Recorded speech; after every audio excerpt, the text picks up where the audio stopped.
Welcome to the Yukon and North 61. Did some multi-rifle testing today, so what did we find out?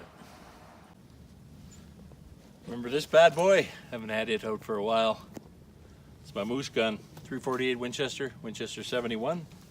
Got some new bullets to test.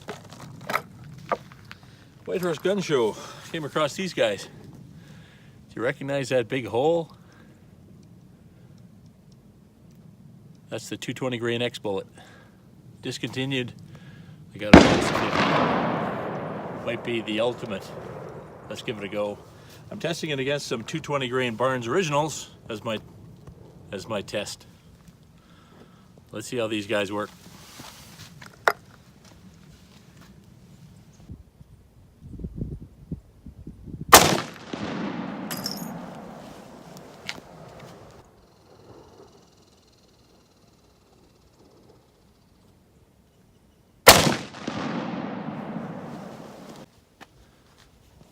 .70 grain, cellular and bullet, about 2,800 feet per second.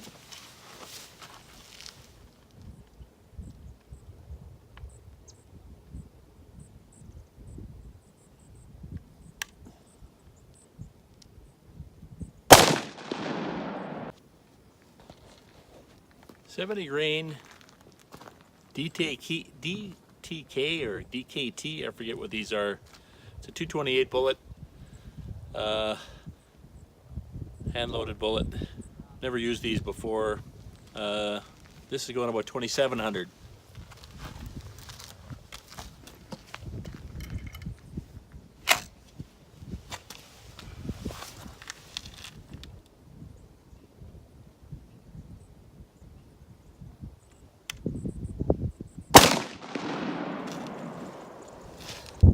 .63 grain Sierra semi-spitzer.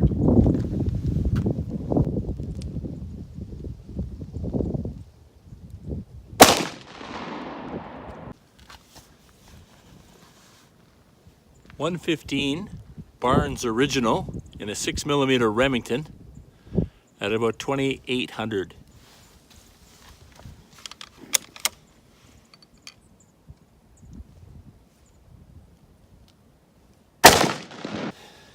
So this is a Berno ZH305 22 high power.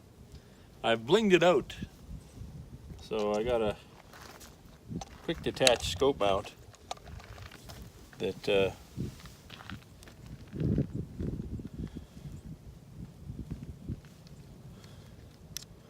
goes on and off in the European tradition.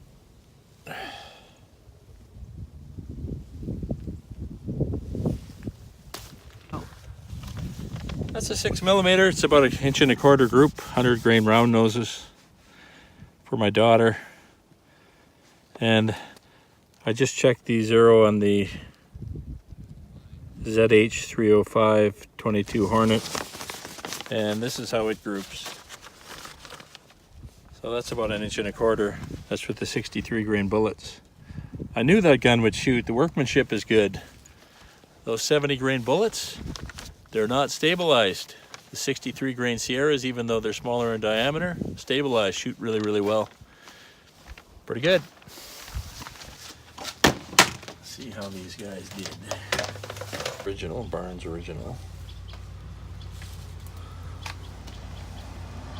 This is the 115 grain Barnes Original, so this is the Barnes Original place. That is the exit wound of the 348. Not very great. And below that is the 63 grain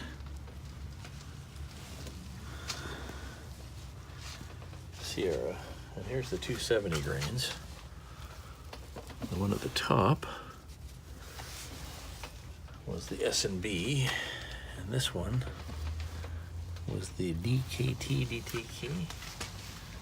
So here's our exit wounds. Interestingly, that 348 is smaller than the 70 grain, so it's a bit of a slow expander.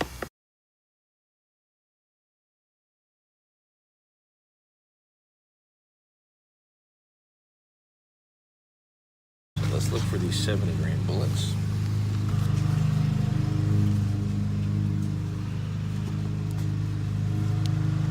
Look at that.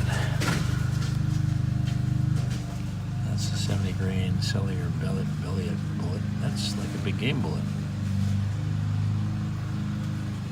And that penetrated like a big game bullet.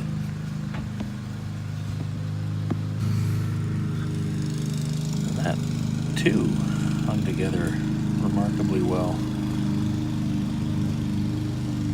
A little less weight retention. It's right there. There it is. And it hung together too. Wow. Pretty good performance.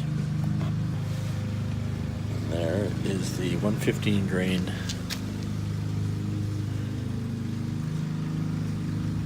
.6mm bullet.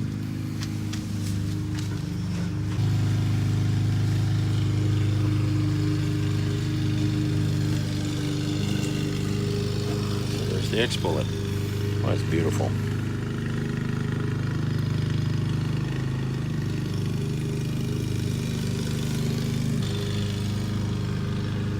Boy, that almost went right through the whole thing. There's the original.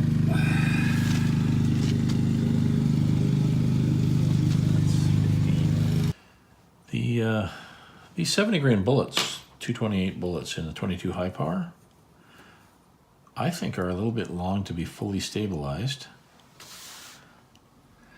These 63 grain Sierras, even though they're only 224, they are shooting into under 2-inch groups, where these are around 4-inch groups, so it's twice as accurate. Makes it actually a pretty good small gain gun. Actually, I'm down to about 1.5 inches. So the other impressive thing is these 70 grain cellular and bellet bullets. They made as big a hole at 5 inches as the 348. I think that it would actually be a pretty good deer bullet where it's legal.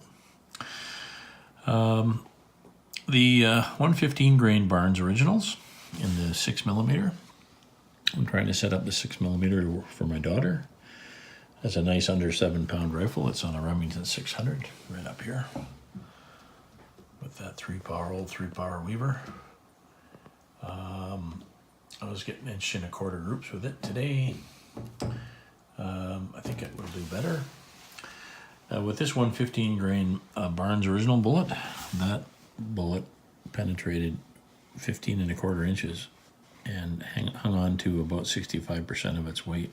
Pretty impressive.